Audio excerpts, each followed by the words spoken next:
waaye jàpp naa ne aussi ñi ni seetaan na sëpp mbégte ndaxte leeral yi nga xam te nii ñu ngi koy xaar mais balaa ñuy ñëw si point d'actualité yi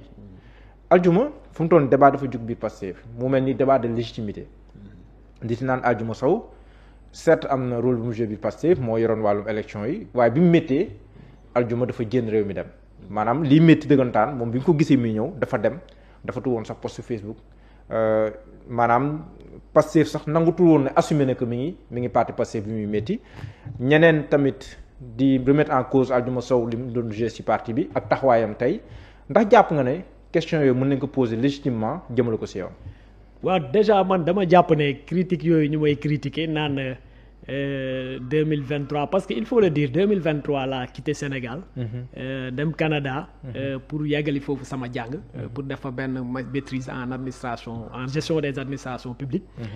mais critique boobu dama jàpp ne jëmale wuñ ma ko man. c'est pas une critique qui m'est adressée en tout cas bu fekkee man lañ ko adressé aussi gis nañ ne c'est pas efficace. parce que yëngalu ma li ma jàpp mooy. dañu nekk ci contexte boo xam ne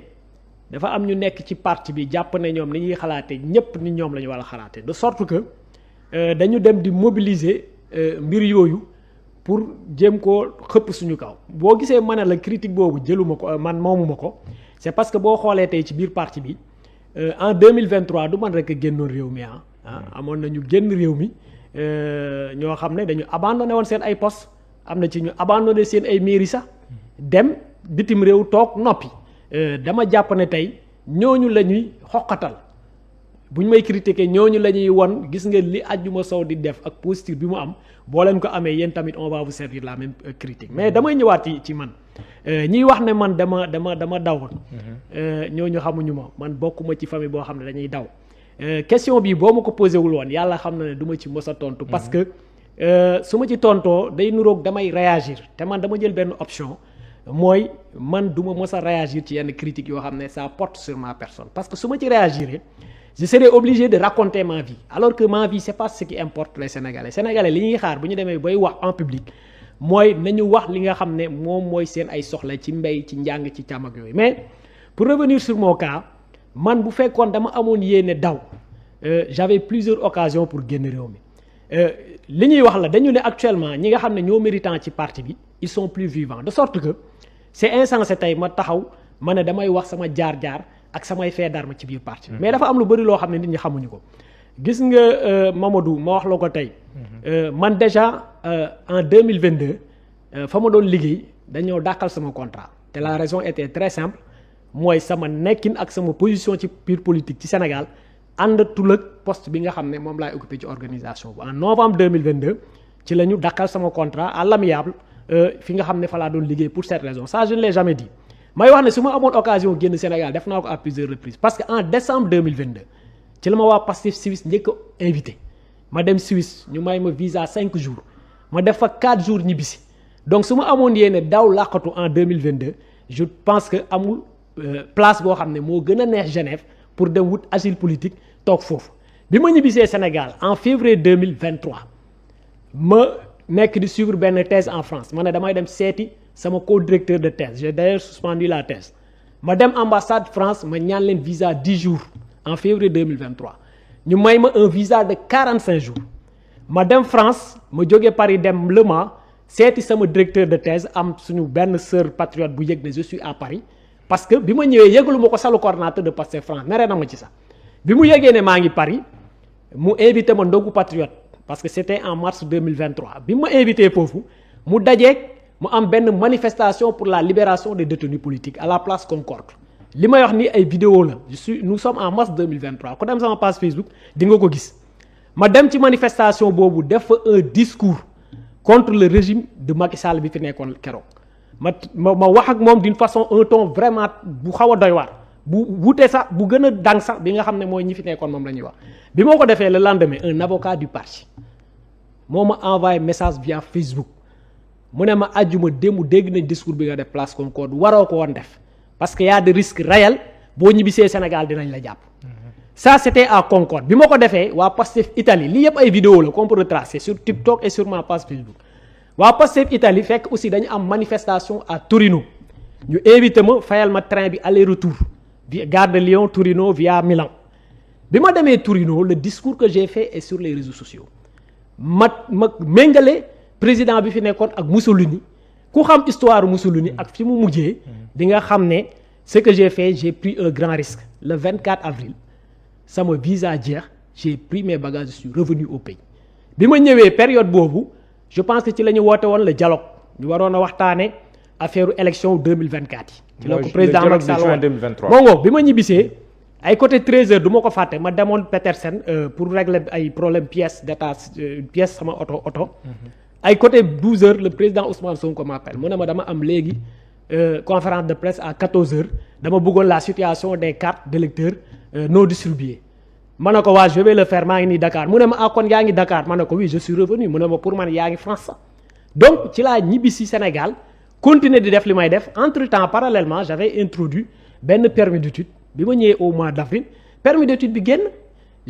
permis d'étude bi mu génnee j'ai pris le billet d'avion et je suis allé au Canada non seulement pour continuer mes études mais pour rejoindre également mon ex-épouse bi nga xam ne à l'époque moo ngi fa woon et que dafa bëggoon également me rejoindre ko. là aussi boo gisee il y a des accusations. dinaa ci ñëwaat. boo gisee également ma dem c'est parce que tout simplement boo xoolee sama fonction ci biir parti bi li ma jàpp mooy un responsable de stratégie et de prospective du moom la ñuy xaar mu nekk ci tali bi wala ci mbedd bi di sànni ay xeer mais li ñu waroon jamono yooyu en termes de stratégie et c'est l'occasion de féliciter mes collègues du SN Stratégie. comité de crise bi nga xam ne mettre nañ ko en place au niveau du groupe Telegram ñun ñoo géré woon comité de crise boobu am na yu bëri yoo xam ne en termes de démarche et d'approche yoo xam ne à l'époque ñoo ngi ko doon def c'était le SN Stratégie à travers le comité de crise bi nga xam ne Habib Diop le DG de la SAR Chérif Sy pour n'en citer que ces deux-là ils étaient au cœur de ce comité de crise et mosuñu aussi dàq di def ay notes di expliquer comment on doit aborder ce combat-là su ma juumul même le fait d'avoir pris des avocats internationaux pour étoffer le collectif des avocats pour défendre le leader du parti su ma juumul les SN Stratégie ñoom ñoo njëkk a def une recommandation pareille pour dire que ñun nous sommes pas dans ces considérations man du ma koy daw bokkuma ci ñuy daw ñaanuma yàlla également tamit pour man li ma doon wane ci njàmbaarte ak ci sut wane naa ko ñaanuma yàlla ci li nekk sama kanam ci Sénégal ma war a demaat ba war a prouver nit ñi ndax man ñeme naa wala ñemewuma pour man loolu moo ngi suy ginnaaw donc loolu in fine pour dire que ñiy véhiculer idée boobu c'est pas dirigé contre moi c'est dirigé contre des frères et des sœurs du parti qui en un moment donné moo ngoog en un moment donné ils ont pris la décision de partir parce que jàpp nañ ne ñoom pour bien mener le combat il fallait qu'ils soient à Bamako à Montréal à Paris ñooñu la ñuy bëgg a museler moo tax ñu may attaquer mais ils savent très bien que li ñuy wax noonu du dëgg et les faits que je viens de dire démontrent ces accusations là. mais si ce voyage aussi il y a des accusations ñun aadowuñu sax di dugg ci vie privée doomu jàmbur parce que du lu ñu intéressé mais ñu ne Aldiouma même voyage bi au Canada am na lu mu ci def loo xam ne nii yoon waroon na ko see topp am na lu mu def ak yooyu loolu tamit Aldiouma ndax wér na am déet. waaw mais comme li ma la wax rek xam nga tey moom dafa mel ne da nga maa bëgg a wax loo c'était pas mon option parce que man bi ma nekkee ci politique ba léegi man yàlla dafa def Pastef laa njëkk a dugg ci politique mais j'ai fréquenté quand même les doyens de la gauche qui m'ont beaucoup formé et li ma gën a contre ci politique mooy la polémique et la mise en scène de soi-même mooy wax sa mbiru bopp quoi et sujet bi ngay aborder nii c'est un sujet polémique je pense que Cheikh Bara Ndiaye laa dégg mu koy wax à Walfadjri bi mu ciy wax j'ai compris que kii xamul histoire bi demee et que xamuma sax parce que jàpp naa ba le 8 janvier bi may dem RICI rajo Sénégal di wax moom boo ko laajoon ndax xam nga Aldiouma Sow danañ leen xaw ma kooku parce que ni mu raconté histoire bi c'est totalement faux parce que bu nee man bi may ñibbi ci Sénégal damaa jël $30,000 penn bu jigéen daw ñibbi ci Sénégal c'est parce que déjà xamul comment les choses se sont passées xamul histoire bi ki ko raconté tamit xamu ko moo tax bu ma sañoon puisque c'est un sujet qui l'intéresse mu dem gëstu ci bu demee ba amaatee ay information mu ñëw li am te am mooy bi may dem Canada j'étais parti pour rejoindre mon ex-épouse bi may dem di déposer sama permis d'études mu envoyé ma $20,000 instant boobu demaguma Canada c'était pour avoir des justificatifs financiers donc bi ma demee bi ma ko yónnee ma renvoyé ko $5,000 mu des $15,000 donc loolu fekk demaguma bi ma demee ñu nekk aussi comme tout couple ñu am quelques soucis on était obligé de nous séparer man ma dem université pour bañ yenn problème yi ma ciy profité di ko jaajëfal mu nekk aussi une grande patriote moo nekk si épouse jigéen bu jàmbaare donc ma deseel ko $15,000 ma commencé koo fay bon y a eu des développements là-dessus du ma ci dugg Cheikh Bara moom moo porte sujet bi peut-être dina ñëw gën a leeral mais li ma wax mooy boo gisee du ma ci sori parce que c'est moi et une autre personne qui n'est pas là donc bëgguma di ci épanché wu ce qui est sûr et certain mooy nit la koo xam ne j'ai beaucoup de respect pour elle pour x raisons yoo xam ne du ma fi nekk di ko wax yaa ma ci poser question moo tax ma wax la ko man bi affaire bi amee j'avais pris mon avocat et il était question de lui servir une citation directe xam nga lii citation directe la moo ngoog xam nga lii citation directe la sama avocat moo ko bind yónnee ma ko cher Aldiouma Sow je vous transmets si avocat bi nag waaw de la citation directe dans l'affaire vous opposant au sieur Cheikh Bara Ndiaye pour avis et observation xoolal datu mail bi ma ko yónnee ci kaw le 14 janvier xam nga donc juste après le 8 janvier quoi bi ma defee sortie boobu donc bi ma ko yónnee ma xam ne lii su ma ci avancé day créer polémique te man kenn xamee wu ma polémique moo tax affaire bi ma tegee ko boor parce que dafa ay mbir yoo xam ne franchement ça me concerne moi et dama jàpp ne sénégalais yi amuñ ci benn maintenant nag il faut en faire aussi une analyse politique. oui man kooku ngay wax Cheikh Bara. dégg naa ko muy wax dem na ba may jéem a booleeg doomi daara yi ndongo daara yi ak doomi soxna yi. may wax naan.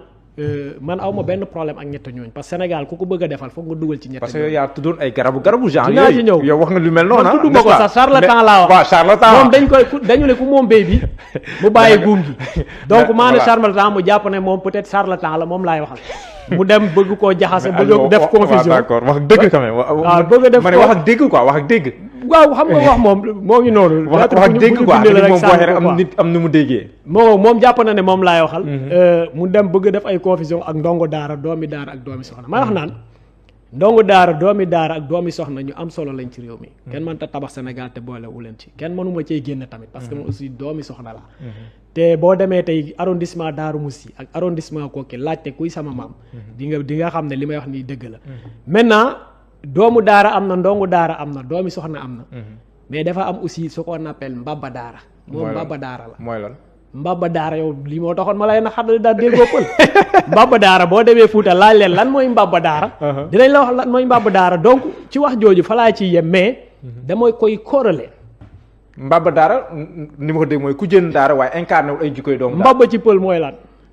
loolu mënu ma ko waaw baax na donc moo tax ma ne dañ laaj suñu mbokku pël yi nous dirons donc pour dire que man en fait man dama am yaakaar ci ne boo gisee du ma polémiquer ak moom dañu jàpp ne man dama jàpp ne puisque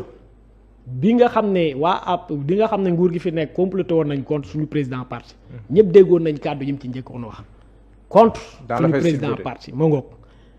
mais mujjantal bi c'est son plus grand défenseur moo tax ñun dañu am yaakaar ci Mbaba Daara Ndiaye ci ne am nañu yaakaar fii ak ay weer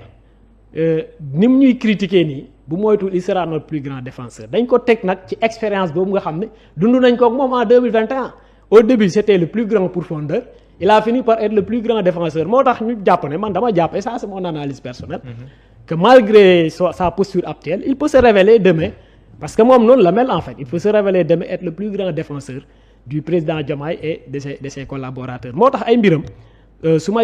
moytul tey laa ci mujjee wax parce que comme li ma wax ça me pousse à parler de moi et je peux parler de moi ça me pousse à polémiquer mais fi ma ci bëgg a daanele Mamadou et ça c'est à l'endroit des patriotes bu ñu fàttee jamais que ne ñun au début Pastef li indi complot bi mooy ñi ñu ko sekkaloon dañoo dem ba mënatuñ ñoo dékku au plan des idées et au plan des programmes ñu décider ñu ne dañuy attaquer du point de vue de notre vie privée rawatina suñu leader loolu moo tey bu demee ba am ay ñu dee ci combat bi c'est parce que loolu noonu d'accorduñ ci woon donc tey man je trouve paradoxal ñu dem ba ne le plus grand héros et défenseur du projet c'est le monsieur qui s'est spécialisé dans l'attaque systématique des responsables du parti sur leur vie privée loolu ça doit nous interpeller ñun waa Pastef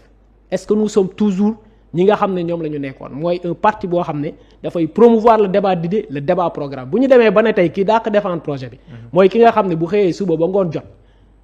moo ngi ci vie privée nit ñi quand même ça pose problème pour man au-delà des attaques privées yi muy def mais vie privée la du point de vue institutionnel wala est-ce que nekkul ne dafa bëggoon wax ne que